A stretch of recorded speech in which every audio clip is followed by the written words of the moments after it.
Jerusalem, 587 BC. Judah has fallen to Babylon. In the far-flung regions of the ancient East, leagues from the pyramids of Egypt and a lifetime from the Temple of Jerusalem, the once flourishing people of Judah sat in captivity, her inhabitants deported, her fields and cities a desolate waste. After centuries of ignored warnings and pleas of repentance from the ancient prophets, the covenant heart posture of Judah had been turned from her God, given over instead to the worship of idols, some wooden, some bronze, but all of them vain. Like a thief in the night, Judah came crashing down when, in 587 BC, the might of Nebuchadnezzar II, the king of Babylon, burned down the glorious temple of David in Solomon's memory, the very center of Jewish worship. For the following 70 years, the people of God would serve the Babylonian superpower in captivity, weeping over the destruction of her national identity and regretting her vain worship. But even in a foreign land, filled with foreign gods and gardens, the one God of Israel and Judah did not leave his people without witness. He remembered his covenant with the children of Abraham. He sent them prophets to Babylon with the great promise of deliverance from captivity and to one day return to the promised land to rebuild what was torn down. But in order to do these great things, the one God elected to use men who did not know him, to bring about his divine purpose. Like David in the past and Jesus Christ in the future, the Most High God would raise up a shepherd, a Messiah figure, to announce the end of Babylonian captivity and to send his chosen ones home. This one God looked on the man Cyrus with favor, and by inaugurating the construction of the Second Temple, God elected to make Cyrus a great.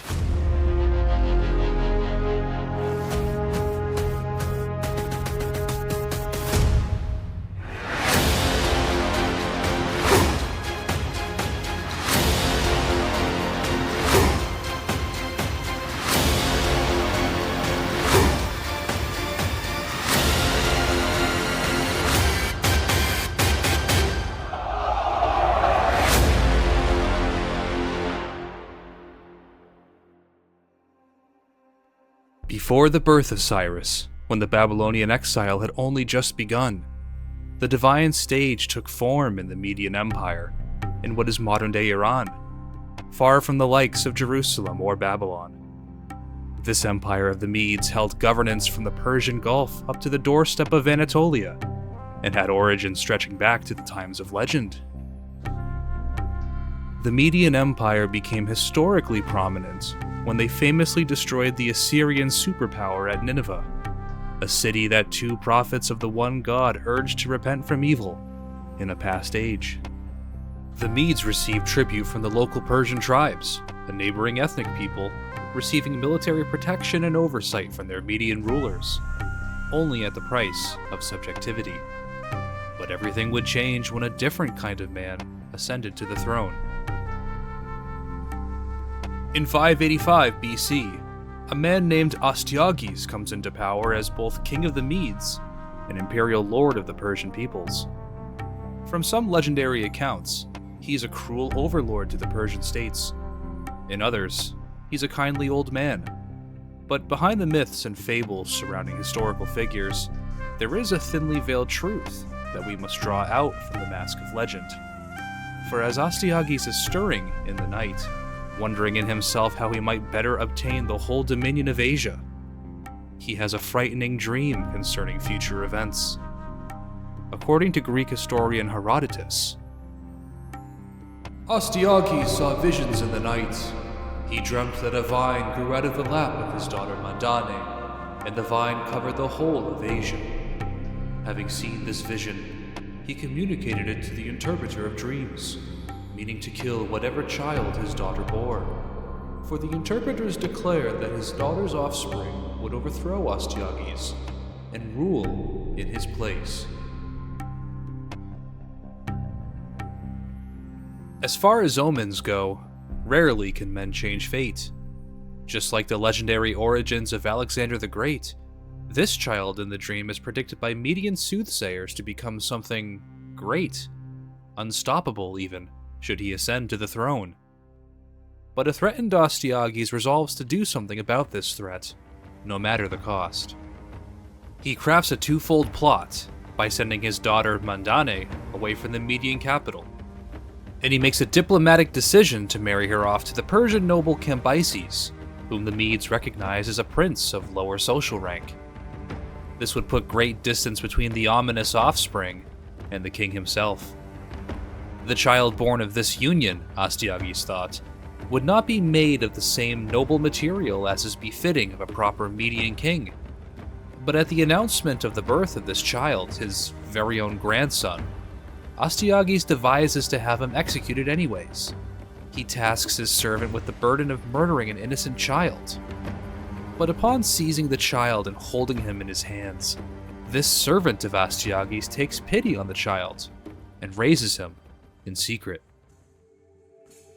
Astyages slept well for a time, sure, concluding that he did what was necessary to procure his Median empire on his own terms, not by the hands of some usurper. But as legendary omens begin to take form, it was clear that something greater than mere succession, something far more encompassing than throne politics was at work here. It seemed the divine hand and anointing was upon this young child, who should have died. But he would be raised up after all, possessing in himself the rare mix of both Mede and Persian heritage, and although this child did not himself know it, he would fulfill what was written of him by ancient Israelite prophets, those strange monotheists from the West. In the unfolding of time, the Most High would raise up a liberator for himself, an anointed one, a Messiah, to proclaim release to his chosen people. In order to bring about his own divine purposes, the Most High would raise up Cyrus the Great. But great is still only a secondary term when we pull back the curtains and see what exactly was ordained unto Cyrus, spoken into existence before there ever was a Median or Persian empire. Thus says the Lord to his anointed, to Cyrus, whose right hand I have grasped, to subdue nations before him, to open doors before him that gates may not be closed. I will go before you and level the exalted places. I will break in pieces the doors of bronze and cut through the bars of iron, that you may know that it is I, Yahweh, the God of Israel, who call you by your name. Mentioned by name 19 times in the Hebrew Bible, and prophesied over 150 years earlier by the great prophet Isaiah, Kuresh, or Cyrus, is among the most crucial figures in all of salvation history, and for good reason. For despite the persecution of his grandfather Astyages, king of the Medes, Cyrus would overcome this adversity, and being half Persian, half Mede himself, he would find common cause to resonate with the persecuted Persians suffering in slavery under his grandfather's harsh hand. In poetic fashion, Cyrus would liberate his own people first, and become a terror to their oppressors. That's crucial to the story, because from this Persian unification, Cyrus would witness firsthand the power in unity and the everlasting benefits of setting a subject people free. All of these things would stay in the mind of Cyrus when in 550 BC, he overthrew his Median grandfather and received his kingdom, nearly uniting the whole domain of Asia, Mede and Persian, from the Indus River to the Mediterranean. In the campaigns of Cyrus, he would conquer the highly contested region of Anatolia, but the most famous of his campaigns is taken straight to the doormat of yet another regional superpower much closer to home. It is Babylon, the heart of the Neo-Babylonian Empire. Through an impressive, near-bloodless stroke of genius in diverting the Euphrates River, the waterway that passes straight through Babylon, Cyrus virtually walks into the great city of Babylon without contest, and he receives his kingdom. As he and his governors lock down the city and surrounding suburbs, he finds a great host of distinct people, a Semitic race from the far corners of the Mediterranean, with their own customs and rights, some even serving in the court. Upon inquiry, Cyrus learns of their history, these people who were deported to Babylon as captives just 70 years ago. They are Al-Yahudu, the people of Judah. Becoming fascinated with their customs, their writings, and their god, Cyrus feels his spirit stirred up to make a decree of messianic proportion. Before we explore the next acts of Cyrus, let's paint the historical backdrop of the kingdom he would inherit, and go into detail on why his arrival in Babylon was so important. Because one of the best documented, most important events in salvation history is known as the Babylonian Exile. Following the defeat of the Canaanite Baals in Elijah's finest hour on Mount Carmel, as we explained in Hearts of Fire, it seems as if for a moment, the historically divided kingdoms of Israel and Judah remembered their heritage, their promises, and their covenant when Elijah the prophet called down fire from heaven. However, the divided monarchies of Israel and Judah do not reunite, as some had expected, and after a brief repentance, the northern kingdom of Israel quickly falls back into sinful pursuit of the Canaanite gods, while Judah produces a mixed bag of kings faithful to Yahweh God, or not. When the northern kingdom of Israel does not turn back to the one God at the pleading of the prophet Isaiah, they are conquered and driven into captivity by the Assyrians in 733 BC, the same empire that the Medes would later destroy. The southern kingdom of Judah endures another 150 years or so past the loss of the northern kingdom, but this monarchy too, throughout the 6th century BC, begins to follow the same vain worship as her posthumous sister kingdom in the north. The prophet Jeremiah's tear-filled ministry earnestly warns the southern kingdom of Judah to repent of its vanities and injustices, or face the same kind of fate as the northern kingdom of Israel. Jeremiah's warnings are not heeded. Rather, he himself is persecuted, locked up, treated as a false prophet for promising destruction in what seemed to be a time of relative peace.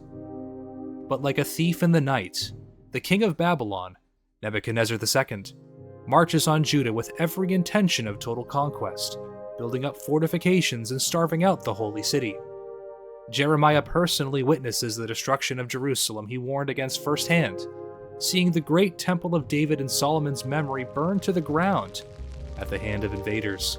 In 587 BC, perhaps the same year that Cyrus is born, Solomon's temple in Jerusalem is plundered and destroyed. 4,600 Judeans are gradually deported to Babylon, leaving behind only the poorest of the land to till and sow. The rest either fall by the edge of the sword or flee into obscurity beyond Egypt. For 70 years, these Jewish exiles were assimilated into Babylonian society, making homes and businesses, planting gardens, and eating from them. We can even see from the archaeological record a number of Babylonian receipts of purchases recorded on cuneiform tablets, many of these containing Semitic names like Joshua and Eleazar. These are called the Al-Yahudu texts, or literally, the Judahtown receipts, giving us a bit of archaeological corroboration that harmonizes with the biblical account of Jewish presence in Babylon. But while some Jews flourished in captivity, others could only lament of their homeland. All a Jewish exile needed to do was look up and down the marketways. Foreign gods and strange divinities marked the city gates, giving particular homage to the Babylonian god Marduk, better known from the biblical account as Bel, meaning Lord, and of similar linguistic origin as Baal. In those Judahtown receipts we just mentioned, as well as the biblical account, we see the names of some Jews who served in the Babylonian courts changed to reflect after this deity. One name in this rendering given in the Old Testament is to the prophet Daniel, who was called Belteshazzar. If the name Daniel can be translated to El, God, is my judge, then Belteshazzar was a name given in attempts to overwrite the memory of the one God, for this name means Bel, protect the king. As the years in captivity went by, the creeping threat of full Babylonian assimilation faced the Jews, and if there was no strong, tethering identity for these exiled people, then who they are and what they were would quickly be lost to time. So the scribes and leading Jewish men in Babylon agreed to start organizing and maintaining the Jewish heritage in written form, taking the law of Moses they so revered with the prophets and oracles, and compiling them with the wisdom literature of David and Solomon. The chronicles of the kings of the past were recorded at this time as well, and as a result of this literary effort, the Jewish people in Babylon formed a stronger national identity, even though they were in exile. They were still the children of the covenant, and still the offspring of Abraham, knowing that they would one day return to the Promised Land. Alongside this strong, faith-based conviction during the exile, we also get some helpful point-of-view perspectives on Jewish life in this era from the prophet Daniel, leading straight up to the time of Cyrus. The prophet Daniel himself serves as an important historical connector in Babylon.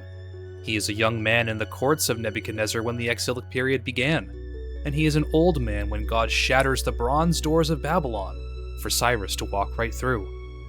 Leading back to Cyrus, this is where the testimony of Jew and Gentile meet, because the dawn of Cyrus's messianic commission comes when he seizes the city of Babylon for himself.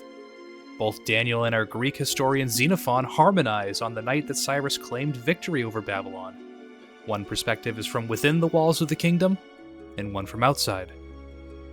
In one of the most important nights in salvation history, Cyrus the Great finds an opportune time, guided by the divine hand of God, to make a move on Babylon.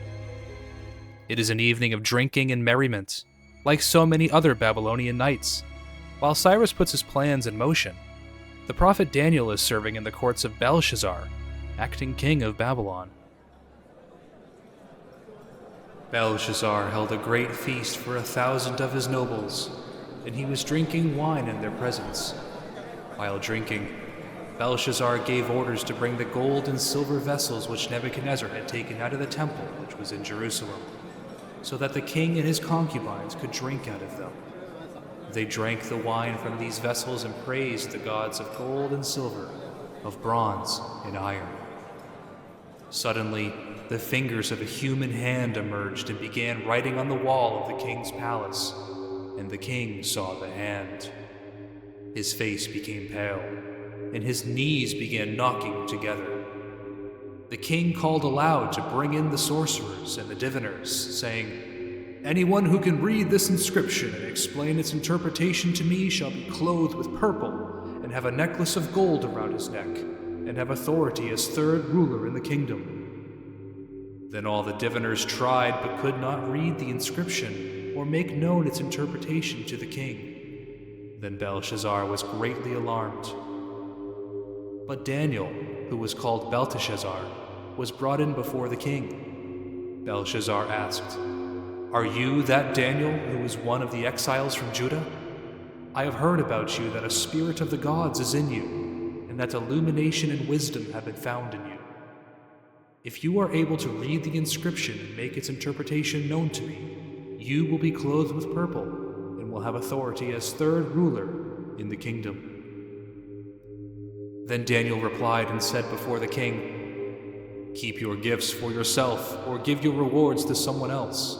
However, I will read the inscription to the king and make the interpretation known to him. O king, the Most High God granted sovereignty, greatness, honor, and majesty to Nebuchadnezzar your father.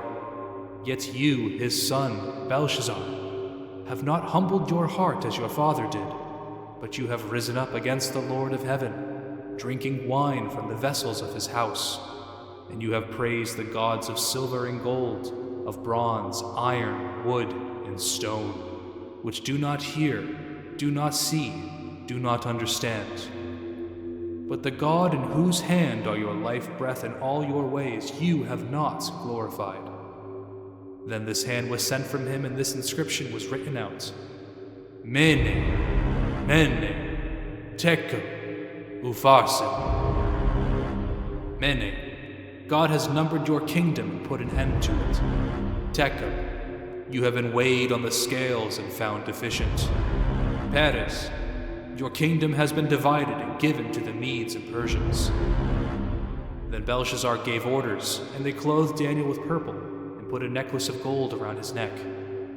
But that same night Belshazzar the Chaldean king was killed, so Darius, the royal one, received the kingdom at about the age of 62. Daniel chapter 5. That was the account from inside the walls of Babylon. Now, let's get outside. Xenophon, a Greek philosopher and historian, writes his account of Cyrus in what's called the Cyropedia, and gives corroborative information to the story in Daniel. Xenophon recounts the following.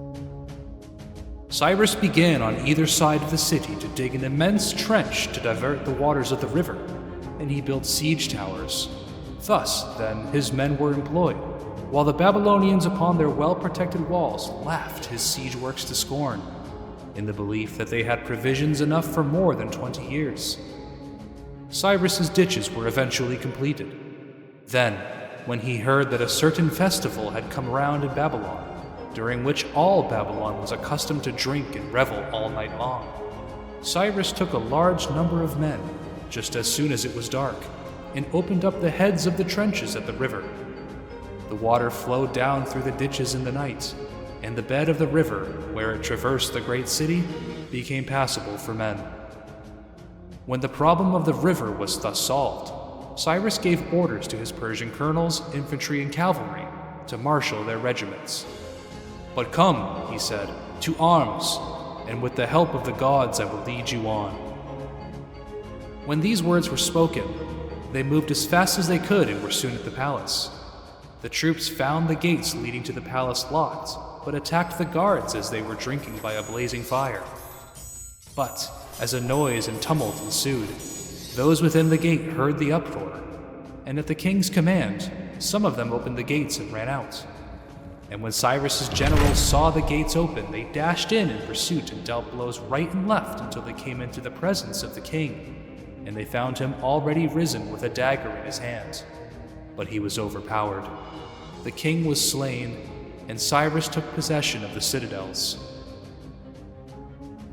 It is now 539 BC, and Babylon falls to Cyrus, king of the Medo-Persian Empire. In our two sources, we witnessed the same event. In a stroke of military genius, Cyrus enters Babylon with little to no resistance, quickly ending the administration of Belshazzar, and installing himself as the Lord of Babylon. And as Cyrus began his judicial reforms in Babylon, we can only imagine that he met with Daniel himself, whom Belshazzar had just appointed as third ruler in all of Babylon. The next year was likely a blur. Regime change is political just as much as it is spiritual.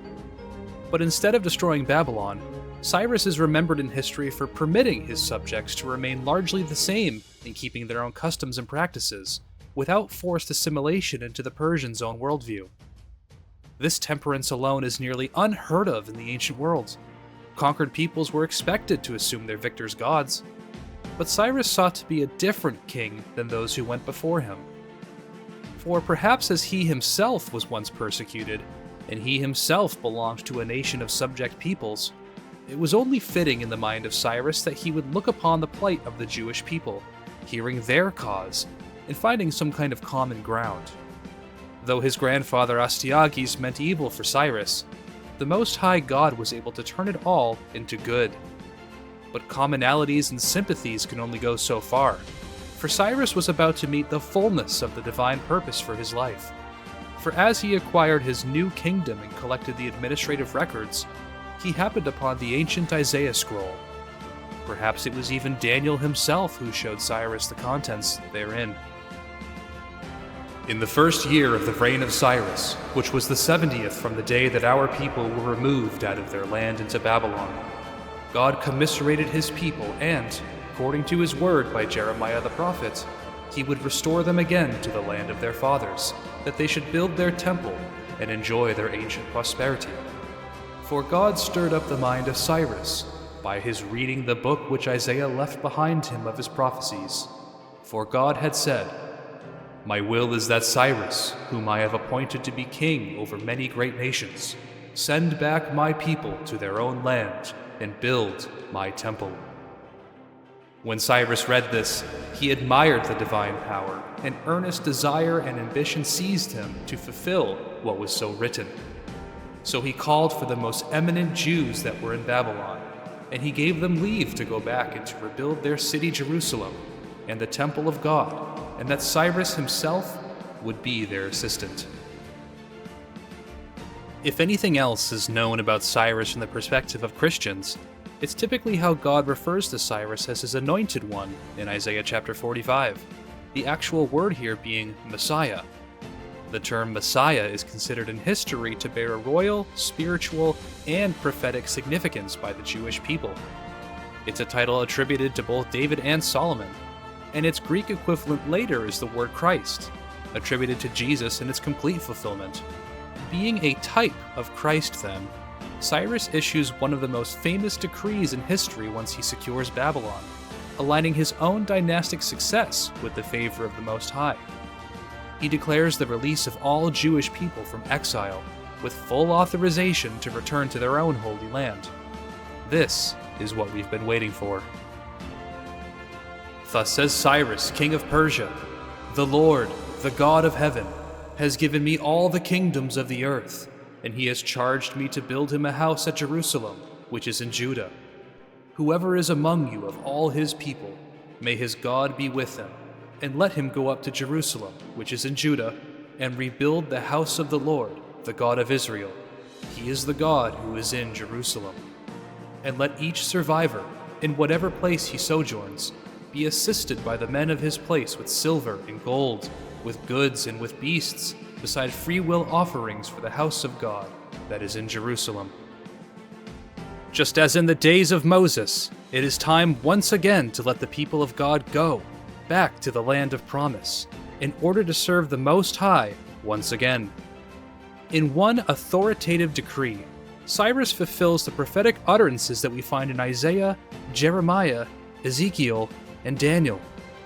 Cyrus offers protections and financing from his own treasury and tributary funds, directly aiding in the construction of the Second Temple, beginning the new era of history that you and I know as the Second Temple period.